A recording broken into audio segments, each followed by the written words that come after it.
एक बार की बात है, एक रहस्यमय जंगल में एक बहुत डरावनी चुड़ैल रहा करती थी, जिसके पास ढेर सारी शक्तियां थी। वो अपने जादू से कुछ भी कर सकती थी। जंगल के किनारे बसे एक छोटे से गांव में रहने वाले लोग उस चुड़ैल से बहुत डरते थे।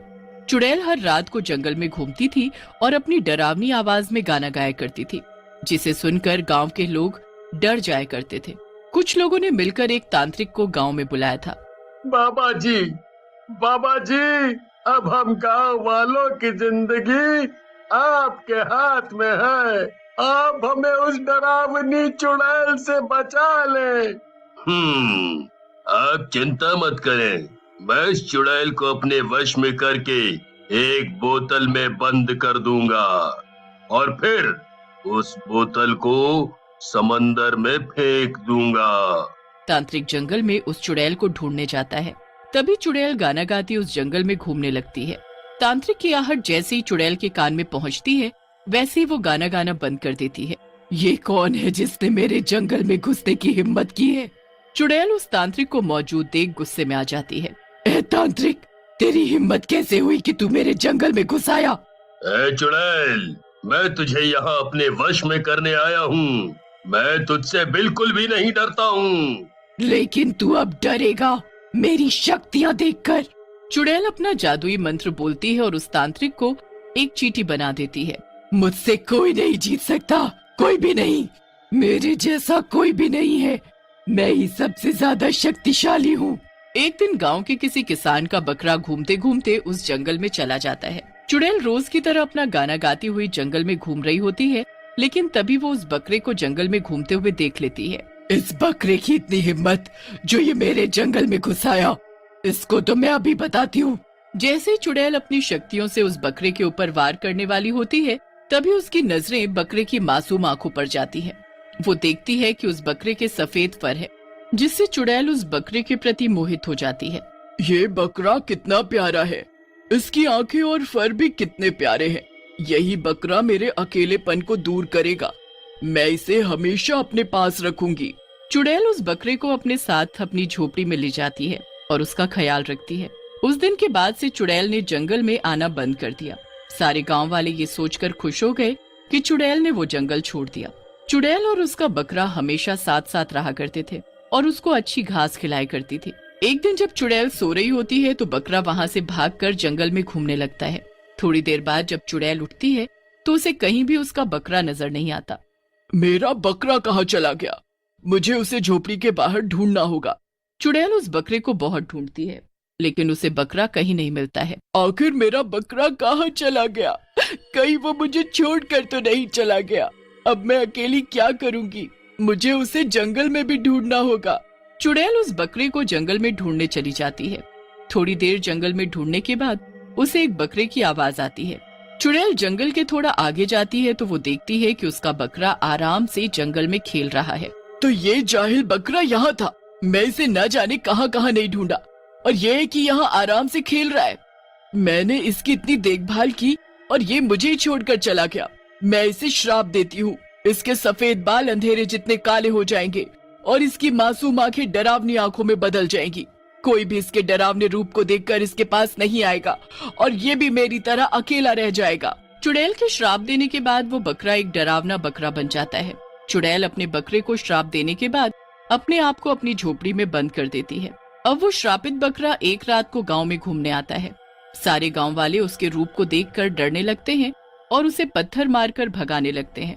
बकरा उस गांव वालों का डर देखकर बहुत उदास हो जाता है और वापस उस घने जंगल में चला जाता है। गांव वालों के बीच उस श्रापित बकरे को लेकर अफवाह फैल जाती है। हमें तो लगता है कि ये बकरा उसी चुड़ैल का भेजा हुआ है। वो चुड़ैल चाहती ही नहीं कि हम लोग शांति से जिए। पहले वो चुड़ैल, अब ये उसका डरावना बकरा इस जंगल में घूमता रहेगा।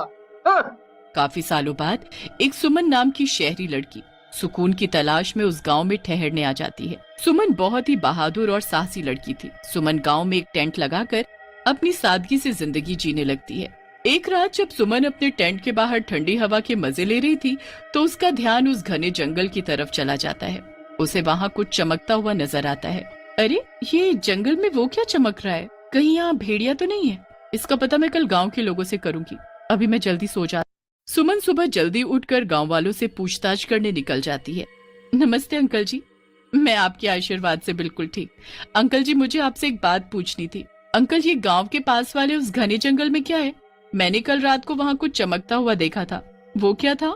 बेटा, उस जंगल में कभी मत जाना। वहाँ एक बहुत डरावना श्रापित बकरा रहता है। माना जाता है कि उस जंगल में एक चुड़ैल रहा करती थी, जिससे सभी गांव वाले डरते थे। एक दिन वो चुड़ैल उस जंगल को छोड़ के चली गई, पर अपने पीछे एक श्रापित बकरे को भेज दिया। अब हर रात वो डरावना श्रापित बकरा आता है। तुम वहां नहीं जाना, नहीं तो वो तुम्हें खा जाएगा। सुमन को उस गांव वाले की बात अजीब लगती है, क्योंकि उसे श्राप, चुड़ैल और जादू वाली चीजों पर विश्वास नहीं था। फिर वो उस गांव वाले की बात सुनकर वापस अपने टेंट में आ जाती है। सुमन पूरे दिन उस गांव वाले की बातों के बारे में सोचती रहती है। मुझे उस गांव वाले की बात सुनकर जिज्ञासा उठ रही है। मुझे एक बार एक रात को उस जंगल में जाकर देखना होगा कि आखिर उस जंगल में है क्या। अगली रात को सुमन अपने हाथ में टॉर्च लिए उस जंगल में तलाश करने चली जाती है। आज तो मैं देख कर रहूंगी कि वो चमकदार चीज थी क्या। उस सुनसान जंगल में थोड़ी देर चलने के बाद सुमन को अपने पीछे से एक बकरे की आवाज सुनाई देती है, जिसे सुनकर वो डर जाती है। अपने हाथ से टॉर्च को गिरा देती है। ये क्या था? इतनी रात को बकरा यहाँ इस जंगल में क्या कर रहा है? सुमन पीछे मुड़कर देखती है और उसे वही चमकती हुई चीज दिखाई देती है। सुमन की डर के मारे सांस गहरी होती जाती है, लेकिन वो साहस दिखाती है और जमीन पर गिरी हुई अपनी टॉर्च को हाथ में उठाकर देखती है कि वहाँ कौन है। कौन है वहाँ? मेरे सामने आओ। सुमन अपने कदम थोड़े आगे बढ़ाती है और अपने सामने एक डरावना बकरा देखकर बहुत डर जाती है। ये तो वही डरावना बकरा है जिसके बारे में वो अंकल बता रहे थे। सुमन फिर से साहस जुटाती है और उस बकरे के पास जाती है। सुमन अपना हाथ बढ़ाती है और बकरे के फर पर प्यार से हाथ फेरने लगती है। तुम चिंता मत करो, मैं तुम्हें कोई हानि नहीं पहुंचाऊंगी। तुम मुझे अपना दोस्त समझो। बकरा सुमन की आंखों में उसके लिए दया देखकर उसके पास आकर बैठ जाता है। क्या तुम वही श्रापित बकरे हो जिसे चुड़ैल ने श्राप दिया था? मैं वही श्रापित और डरावना बदसूरत बकरा हूँ जिसे चुड़ैल ने श्राप दिया था। मैं चुड़ैल का सबसे प्यारा बकरा हुआ करता था। चुड़ैल मेरा बहुत ध्यान रखती थी। एक दिन जब चुड़ैल सो रही थी तो मैं यहाँ जंगल में थोड़ी देर घूमने आ गया था। चुड़ैल मुझे ढूंढती ढूंढती इस जंगल में आ गई और मुझे उसे अकेला छोड़ने की वजह से हमेशा के लिए श्राप दिया। सुमन उस बकरे की कहानी सुनकर भावुक हो जाती है और मैं तुम्हारा दर्द समझ सकती हूँ। मैं तुम्हें इस श्राप से छुटकारा दिलाऊंगी। मैं तुम्हारी मदद करना चाहती हूँ। बस तुम मुझे चुड़ैल के घर तक का रास्ता बताते जाओ। क्या तुम चलोगे मेरे साथ? बकरा सुमन की बात मान लेता है। उसके साथ चुड़ैल को मिलने चला जाता है। भोर की पहली किरण के साथ वो और बकरा जंगल के बीचों बीच बूढ़ी चुड़ैल की झोपड़ी को खोजने के लिए यात्रा पर निकल पड़े। सुमन और बकरे की यात्रा बिल्कुल भी आसान नहीं थी। उन्हें जंगल में बहुत सी कठिनाइयों का सामना करना पड़ा, लेकिन इस पूरी कठिनाई भरी यात्रा में सुमन बकरे के साथ और बकरा सुमन के साथ खड़ा रहा। आखिरकार कई दिनों की खोज के बाद वे चुड़ैल की कुटिया पर पहुंचे। चुड़ैल की कुटिया के आगे वो बकरा जोर जोर से आवाजें लगाने लगा। बकरे की आवाज सुनकर चुड़ैल खुश होकर अपनी कुटिया का दरवाजा खोल देती है। मेरा बकरा, मुझे माफ कर दे। मैंने तेरे साथ बहुत बुरा किया, मुझे माफ कर दे। अब मैं तुझे कभी अपने से दूर नहीं करूंगी।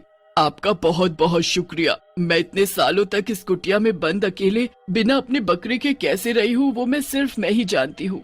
आपका मेरे बकरे को यहाँ लाने के लिए बहुत बहुत शुक्रिया। आपका ये हृदय परिवर्तन देखकर मैं बहुत खुश हूँ। अब मैं चाहती हूँ कि आप इस बकरे को श्राप से मुक्ति दिला दें। चुड़ैल जैसे ही अपना श्राप को मिटाने वाला मंत्र उस बकरे पर फेरती है, वैसे ही बकरा अपने पहले जैसे रूप में आ जाता है। वो फिर से एक सुंदर सफेद और मासूम आंखों वाला बकरा बन जाता है। उस दिन के बाद